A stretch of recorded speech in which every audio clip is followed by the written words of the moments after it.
पश्चिम बंगाल पंचायत चुनाव में ममता बनर्जी ने जबरदस्त जीत हासिल कर ली है। मंगलवार को हुई मतगणना में तृणमूल कांग्रेस ने अपने विरोधियों को बहुत पीछे छोड़ दिया। टीएमसी के खेमे में इस जीत से उल्लास है। हालांकि ममता की चुनावी जीत से ज्यादा चर्चा राज्य में हुई व्यापक हिंसा की हो रही है। चुनाव प्रचार से लेकर वोटिंग और काउंटिंग के दिन तक राज्य में हिंसा बदस्तूर जारी रही। वोटों की गिनती के दौरान हावड़ा में जहां मतगणना स्थल पर जबरन घुसने के कारण लाठीचार्ज करना पड़ा, वहीं 24 साउथ परगना जिले के डायमंड हार्बर में काउंटिंग सेंटर के बाहर बम फेंके गए। राज्य के राज्यपाल सीवी आनंद बोस ने मंगलवार को कहा कि राज्य में बढ़ती हिंसा के खिलाफ लड़ाई लगातार जारी रहेगी। जिन्होंने बंगाल में हिंसा फैलाई है वो अपने पैदा होने के दिन को कोसेंगे। पश्चिम बंगाल में बढ़ती हिंसा के खिलाफ हमारी लड़ाई लगातार जारी रहेगी। जिन्होंने पश्चिम बंगाल में हिंसा फैलाई है वो अपने पैदा होने वाले दिन को कोसेंगे। सारी मशीनरी गुंडों और कानून तोड़ने वालों पर एक्शन लेने में लगा दी जाएगी। सभी अधिकारी गुंडों और कानून तोड़ने वालों पर सख्ती से पेश आएंगे। निश्चित रूप से बहुत कड़ी कार्रवाई होगी, क्योंकि यह हिंसा नई पीढ़ी के भविष्य को प्रभावित कर रही है। हम पश्चिम बंगाल को नई पीढ़ी के रहने के लिए एक सुरक्षित स्थान बनाएंगे। हम उन लोगों के खिलाफ कड़ी कार्रवाई करेंगे जो पश्चिम बंगाल में हुई हिंसा के लिए जिम्मेदार हैं। यूं तो राज्य में झड़पें चुनाव की अधिसूचना जारी होते ही शुरू हो गई थीं, लेकिन मतदान वाले खूनी शनिवार ने सबसे ज्यादा सुर्खियां बटोरी। मात्र 24 घंटे के अंतराल में 19 मौतों की गूंज पूरे देश में सुनाई दी।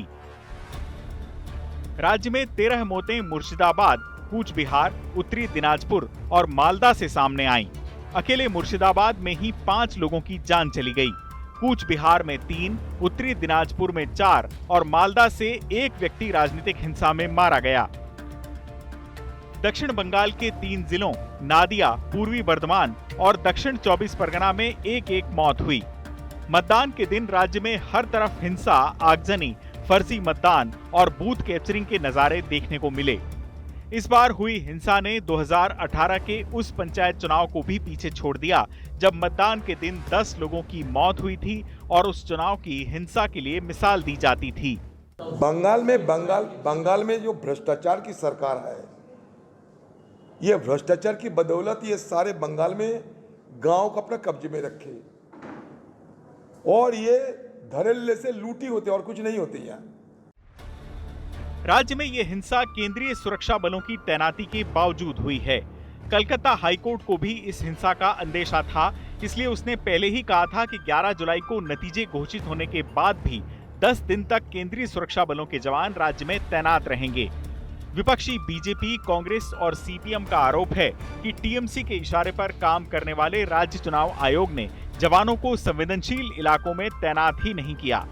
बीजेपी ने हिंसा पर चुप्पी के लिए नीतीश की अगुवाई में एकजुट हुए विपक्षी दलों पर निशाना साधा है कि अगर यही दृश्य कोई भाजपा शासित राज्य से आ रहा होता तो हाहाकार मच गया होता। ये सारे नेता, ये जो हाथ पकड़ पकड़ के कभी बेंगलुरु में खड़े होते हैं तो कभी किसी और राज्य में खड़े होते हैं, महागठबंधन का दृश्य दिखाते हैं। कहां है वे सारे नेता? कहां है लालू प्रसाद यादव? कहां है नीतीश जी? कहां है वो मोहब्बत की दुकान खोलने वाले राहुल गांधी? कहां है ये सारे महागठबंधन के नेता? ये सही है कि बंगाल में हुई हिंसा के लिए मुख्यमंत्री ममता बनर्जी पर सवाल उठते रहेंगे, लेकिन इस बम्पर जीत से सवाल उठता है कि क्या पश्चिम बंगाल में ममता अपराजेय हैं? पंचायत चुनाव में टीएमसी की यह जीत कोई पहला मौका नहीं है। चाहे लोकसभा चुनाव हो या फिर विधानसभा चुनाव या अब पंचायत चुनाव, ममता बनर्जी का विजय रथ लगातार आगे बढ़ा है। इसका एक बड़ा कारण ममता का मां माटी और मानुष का नारा है। ममता हमेशा बंगाल के लोगों के हितों पर बात करती हैं। ममता की कल्याणकारी योजनाओं का फायदा भी आम लोगों तक पहुंचा है। इसके चलते लोगों का उन पर भरोसा बढ़ा है। टीएमसी को मुसलमानों का एक तरफा वोट भी पड़ता है। ममता ने गंगा आरती शुरू कर सॉफ्ट हिंदुत्व का कार्ड भी खेला, जिसका परिणाम चुनाव में नजर आया है। ममता की सादगी और जुझारूपन भी जनता को पसंद आते हैं। ममता के मुकाबले विपक्ष के पास किसी चेहरे का अभाव भी टीएमसी की जीत का एक बड़ा कारण है। हालांकि पिछले विधानसभा चुनाव से राज्य की सियासत में बीजेपी ने भी धमाकेदार एंट्री की है। ऐसे में पंचायत चुनाव में हासिल ममता की जीत को राज्य के दूसरे चुनाव से जोड़कर देखना सही नहीं होगा। बीजेपी पश्चिम बंगाल में पूरा जोर लगा रही है। कांग्रेस और टीएमसी के बीच पश्चिम बंगाल में किसी चुनावी समझौते के आसार फिलहाल नहीं हैं।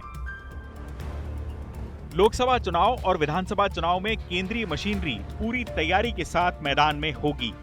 ममता बंगाल में फिलहाल उतनी मजबूत नहीं है जितने कभी वामपंथी दल हुआ करते थे। ऐसे में राज्य की राजनीति में किसी उलटफेर का होना नामुमकिन भी नहीं है। चुनाव आज तक।